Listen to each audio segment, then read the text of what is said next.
हरिओम। आज हमारी एक साधक हैं, बहुत भाव वाली साधक हैं, चौधरी जी। आपका प्रश्न है कि एक साधक की दिनचर्या कैसी होती है। एक साधक की दिनचर्या कैसी होती है।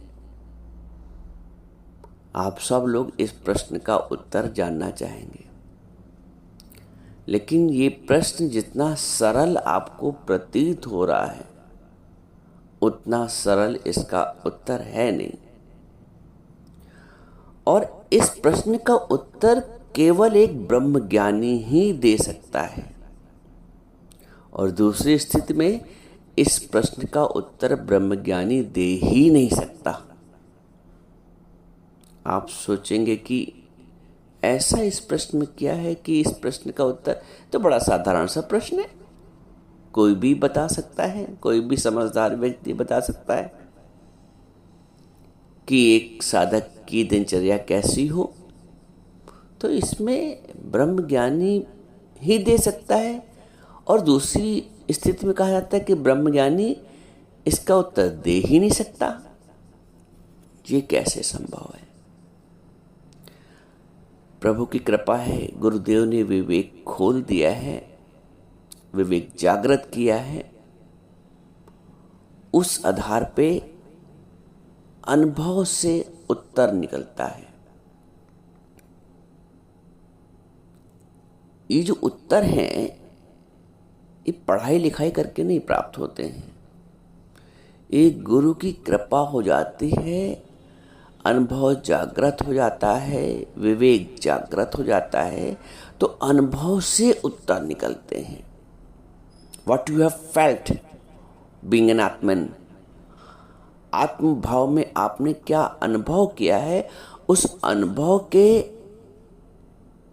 जागृत होने के पश्चात आप प्रश्नों के उत्तर देने में सक्षम होते हैं।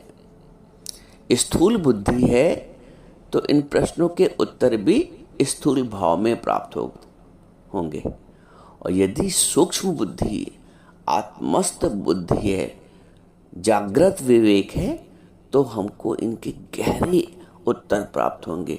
भले ही प्रश्न ऊपर से देखने में बड़ा सरल लग रहा है, लेकिन उत्तर बहुत गहरा है। पहले हम ये समझ जाते हैं कि इस प्रश्न का उत्तर ब्रह्मज्ञानी दे ही नहीं सकता। देखिए, यदि आपसे ये कहा जाए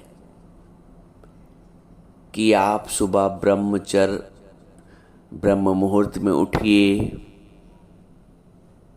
नित्य कर्म समाप्त करने के पश्चात ध्यान में बैठिए, कुछ मंत्रों का जाप करिए, मन को एकाग्र करिए, फिर स्नान ध्यान करने के पश्चात यदि आप गृहिणी हैं तो गृह कार्य करिए ईश्वर भाव से। यदि आप ऑफिस जाते हैं, दुकान जाते हैं, तो फिर उसकी तैयारी करिए। ऑफिस में भी ईश्वर को याद करिए, दुकान में भी ईश्वर को सदैव याद रखिए।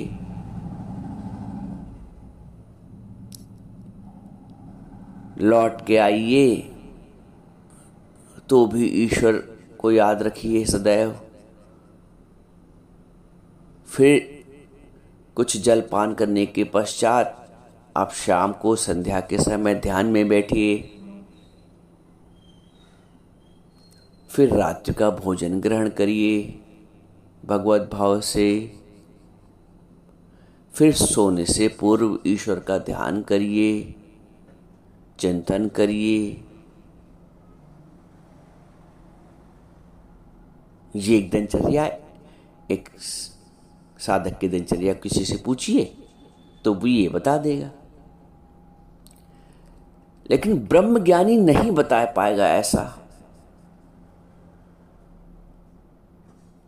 एक ब्रह्मज्ञानी गुरु के मुख से ऐसा उत्तर निकलेगा ही नहीं। फिर आप पूछेंगे कि क्यों, ऐसा क्या है? भाई ये तो सही भी लग रहा है और ऐसा ही हो तो ज़्यादा अच्छा है कि ईश्वर याद भी रहे और कार्य भी सारे होते रहे। हम लोग तो ऐसे ही चाहते हैं। ब्रह्मज्ञानी इसका उत्तर नहीं दे पाएगा इस तरह। कारण उसका ये है कि समस्त दिनचर्या में जो आपको बताई गई अभी, इसमें कर्ता भाव प्रधान है। सुबह ब्रह्म मुहूर्त में उठिए, नित्य कर्म करिए, उसके पश्चात ध्यान करिए, साधना करिए, मन को एकाग्र करिए, स्नान करिए, गृह कार्य करिए, ऑफिस जाइए, लौट के आइए, फिर साधना करिए, फिर जलपान करिए, फिर भोजन करिए, फिर प्रभु का ध्यान करिए। हर क्रिया में तो कर्तापन प्रधान है। और ब्रह्मज्ञानी तो महाकर्ता।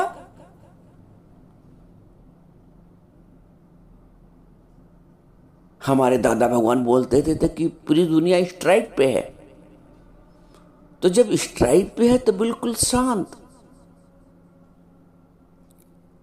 ब्रह्मज्ञानी का जो कर्तापन है वो स्ट्राइक पे चला जाता है। वो होनापना कर्तापना देखता ही नहीं, उसमें कर्तापन भासता ही नहीं है। तो मैं कैसे आपको बता दूं कि आप ये करिए और ये ना करिए? इस प्रश्न का उत्तर ब्रह्मज्ञानी नहीं दे सकता, क्योंकि ब्रह्मज्ञानी सहजता की मूर्ति है। स्वतः फ्री फ्लो, नदी बह रही है, एक सहजता की स्थिति है। उसमें नदी का कोई कर्तापन थोड़ी है। हवा चल रही है, सहजता है उसमें, कोई कर्तापन थोड़ी है।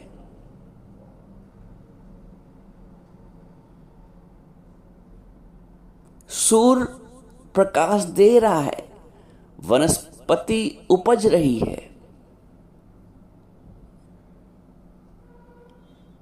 महाकर्ता है सूर्य, संपूर्ण सृष्टि को जीवन देता है। सूर्य ही ना हो तो न जीवन हो, न उपज हो, न पैदावार हो, न रात दिन हो।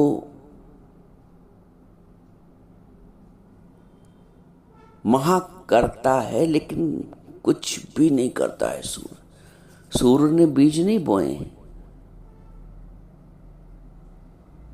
सूर्य ने वनस्पति नहीं उगाई।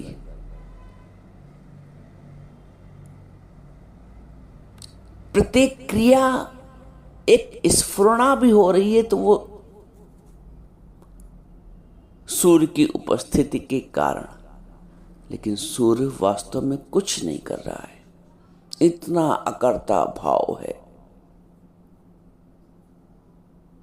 ज्ञानी वैसे ही सूर्य के समान है, ज्ञानी वैसे ही वायु के समान है, ज्ञानी वैसी ही बहती नदी के समान। बह भी रहा है, कर्तापन भी नहीं है। नदी बह भी रही, कर्तापन भी नहीं। ज्ञानी सहजता की मूर्ति है। उसके जीवन में सुबह से लेकर रात्रि तक उसका शरीर, उसका भाव कार्यशील रहता भी है और वो कर्तापन उसमें लेश मात्र भी नहीं दिखता है। ब्रह्मज्ञानी गुरु के द्वारा सब कुछ हो भी रहा है, लेकिन उससे पूछो तो वो तो स्टिल है, वो तो शांत है, वो तो स्थित प्रज्ञ है। उसमें तो कर्तापन कहीं आया नहीं। तो जो स्वयं अकर्ता है वो तुम्हें कर्तापन की क्रिया कैसे बता दे कि ऐसे उठो, ऐसे करो, ऐसे जाओ? वहां तो कर्तापन है नहीं। तो इस प्रश्न का उत्तर ब्रह्मज्ञानी दे ही नहीं सकता, क्योंकि वो महा अकर्ता है। कर्तापन देह भाव का प्रतीक है, मन बुद्धि का प्रतीक है, गुणों का प्रतीक है। नान्यम गुणभ्य कर्तारम यदा दृष्टानुपश्यति। गुणों के अतिरिक्त कोई भी कर्ता नहीं है, गुण गुण में वरत रहे। और ज्ञानी त्रिगुणातीत है। ज्ञानी देह भाव से अतीत है, देह भाव रहित है। ज्ञानी मन बुद्धि से परे है। तो सारे कर्म देह भाव में प्रतीत होते हैं और देह भाव में ही करने होते हैं। तो ज्ञानी को जब देह भाव ही नहीं तो कर्म को कैसे तुम्हें बताए ये करो और ये ना करो? इसलिए इस प्रश्न का उत्तर एक आत्मा में स्थित ब्रह्म ज्ञानी तो दे ही नहीं सकता। और दूसरा, ब्रह्म ज्ञानी ही दे सकता है इस प्रश्न का उत्तर, ये भी समझो। अब आपको जो ये उत्तर प्राप्त हुआ इतना सूक्ष्म, एक संसारी, एक साधारण व्यक्ति तो नहीं दे सकता इतनी गहराई का उत्तर। क्योंकि आप किसी से भी पूछ लो जाके, चाहे वो क्यों ना सात्विक साधक ही क्यों ना हो, अगर तत्वज्ञ नहीं है तो वो तुम्हें क्रियाएं बता देगा, ऐसे करो, ऐसे ना करो, ये करो। तत्वज्ञ तुम्हें कुछ बता ही नहीं पाएगा। अब ये जो आपको उत्तर प्राप्त हुआ, ये तत्वज्ञ की दृष्टि से प्राप्त हुआ कि तो तत्वज्ञ आपसे यही कहता है कि मैं क्या बताऊं। तत्वज्ञ सिर्फ तत्व में स्थित करने के वो तुम्हें कह सकता है, आत्मभाव में स्थित हो, अकर्ता भाव में स्थित हो। हम देह जानेंगे तो देह के कार्य सारे बता देंगे, और जब देह जानेंगे ही नहीं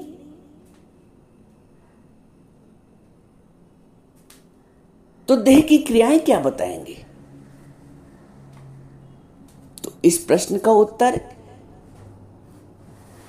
एक ब्रह्मज्ञानी इसलिए दे सकता है क्योंकि उसकी पकड़ इतनी गहरी है।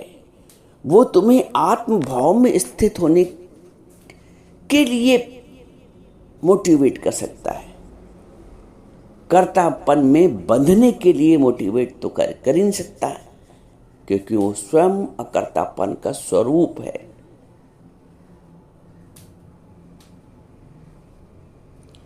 एक बार एक दृष्टांत देते हैं कि एक बार एक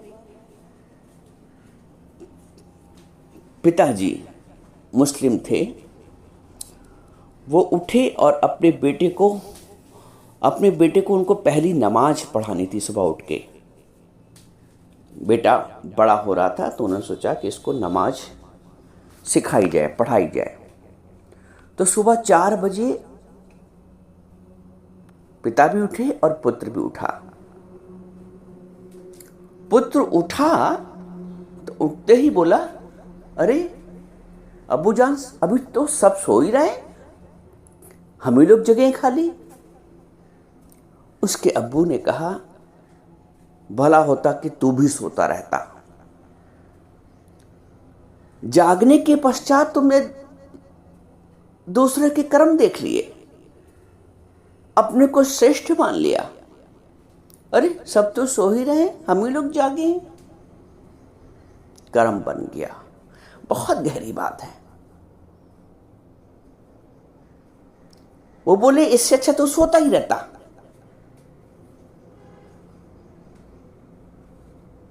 इतना मौन होना पड़ता है, इतना मौन होना पड़ता है, इतनी गहराई से मौन होना पड़ता है। शांत होना पड़ता है कि कर्म करत होए निह कर्मी, नानक जी बोलते हैं, कर्म करत होए नेह कर्मी। अब जब नेह कर्मी का पाठ पढ़ाया जा रहा है तो हमें तुम्हें कर्तापन का कैसे सारी क्रियाएं बता दें, दिनचर्या कैसे बता सकते हैं? नहीं बता सकते हैं। हाँ, एक बात आपको पकड़नी पड़ेगी कि ज्ञानी सहज है, जो स्वतः होता जा रहा है, क्योंकि ज्ञानी का तो श्वास श्वास में सिमरन है। जैसे श्वास आ रही है और जा रही, क्या आपको उसमें कर्तापन है कि मैं श्वास ले रहा हूं, अब अंदर ले रहा हूं, अब बाहर छोड़ रही हूं? ऐसा तो नहीं होता है। श्वास लेने में कोई कर्तापन का भाव तो आता नहीं, कोई एहसान लादने का भाव तो आता नहीं, सहज हो रहा ना। तो वैसे ही जैसे श्वास का आवागमन सहज हो रहा है, ज्ञानी का प्रत्येक कर्म जो शरीर से उसके हो रहा वो सहज हो रहा है। जरूर मान लो ज्ञानी 10 बजे भी उठा, एक ब्रह्म ज्ञानी 10 बजे भी सो के उठा, दुनिया की दृष्टि में तो बड़ा बेकार इंसान है, 10 बजे कहीं सो के उठा जाता है। ज्ञानी यदि 10 बजे भी सो के उसकी आंख खुली तो वो भी वो आत्मा में मस्त है, तो उसको कोई दोष नहीं, उसका निश्चय पक्का है, वो सहज है। ऊपर से थोपा नहीं गया है कि सुबह इतने बजे उठो, उठ भी गया तो सहज है और नहीं भी उठा तो भी सहज है, क्योंकि वो आत्मा में स्थित है। ज्ञानी कहते नहीं, उस पे कोई नियम, वो सभी विधि निषेध से ऊपर है। ज्ञानी में विधि और निषेध नहीं है। ज्ञानी में करना और ना करना नहीं है। और दिनचर्या का जब हम प्रारूप बताएंगे तो उसमें कर्तापन के सिवाय कुछ होगा नहीं।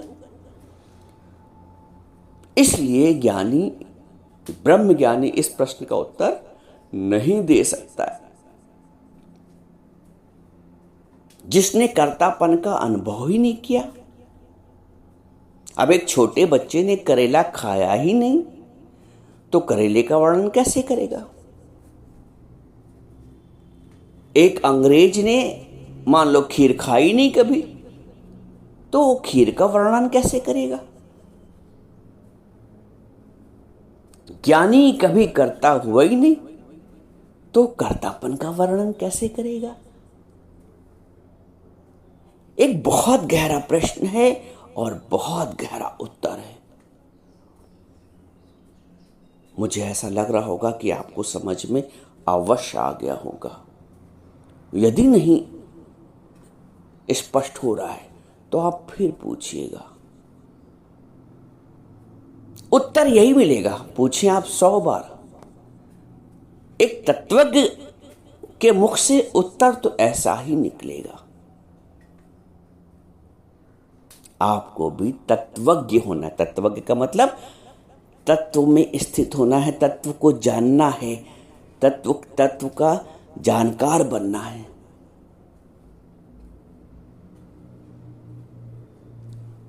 जो डॉक्टर होते हैं ना, केमिस्ट, वो कभी दवा का नाम नहीं लेते हैं, वो साल्ट का नाम लेते हैं। डॉक्टर साल्ट लिखता है पर्चे में अपने, दवा का नाम, कंपनी का नाम नहीं लिखता है, साल्ट लिख देता है। उस मेडिकल स्टोर वाले के पास जो भी दवा उस साल्ट की होती है वो आपको दे देता है। तत्वज्ञ है ना वो। ज्ञानी भी तत्वज्ञ है, इसलिए नाम और रूप में नहीं फंसता है। ज्ञानी भी तत्वज्ञ है, इसलिए कर्ता कर्म क्रिया में नहीं फंसता है। कर्ता कर्म क्रिया का उसको भान ही नहीं। एक बहुत ऊंची स्थिति है, कर्ता कर्म और क्रिया का उसमें भान ही नहीं। तो जब उसमें भान ही नहीं है तो वो आपको कैसे बताएगा क्या करो और क्या ना करो? ज्ञानी के मुख से सिर्फ इतना निकल सकता है कि सहज रहो, जैसे नदी सहज बह रही है, जैसे वायु सहज बह रही है, जैसे श्वासों का आवागमन सहज हो रहा है, जैसे पलकों का झपकना सहज हो रहा है। इन उदाहरणों को देख के वो आपको सहज कर सकता है और आत्मा में स्थित कर सकता है। आत्मा की स्थिति ही सहजता की स्थिति है। ना कर्तापन, ना क्रिया, ना कर्म। ज्ञानी दिन भर, जीवन भर, प्रत्येक श्वास कर्मशील है, लेकिन ऐसा कर्मशील है जहां कर्तापन का भाव नहीं। सूर्य प्रति क्षण कर्मशील है, लेकिन ऐसा कर्मशील है कि उसमें कर्तापन का भाव ही नहीं। ये स्थिति है तत्वज्ञ की। हमको तत्वज्ञ, और जब तत्वज्ञ हो गए, आत्मस्थ हो गए, आत्मस्थ भी कह सकते हैं, आत्मस्थ हो गए, तो न कर्तत्व न कर्माणि लोकस्य सृजति प्रभु, न कर्म फल संयोगम स्वभावस्तु प्रवर्तते। ईश्वर ने ज्ञानी न कर्तत्व न कर्माणि, न कर्तापन की रचना की, न कर्म की रचना की। न कर्तत्व न कर्माणि लोकस्य सृजति प्रभु, न कर्म फल संयोगम स्वभाव वस्तु प्रवर्तते। ऐसा अकर्ता भाव। जब अकर्ता भाव है, अहमता का भाव है ही नहीं, तो ज्ञानी समस्त द्वंद्वों से, समस्त दुख सुख से, समस्त मान अपमान से, समस्त लाभ हानि से, जन्म और मृत्यु के भाव से, रोग और निरोग के भाव से मुक्त है, तटस्थ है, सहज है, दृष्टा है। तो जो दृष्टा है वो दृश्य कैसे बन सकता है, क्रिया कैसे बन सकता है? जो अकर्ता है वो क्रिया और कर्म और कारण कैसे बन सकता है? इसलिए सहज रहो, सहज रहो, सहज रहो।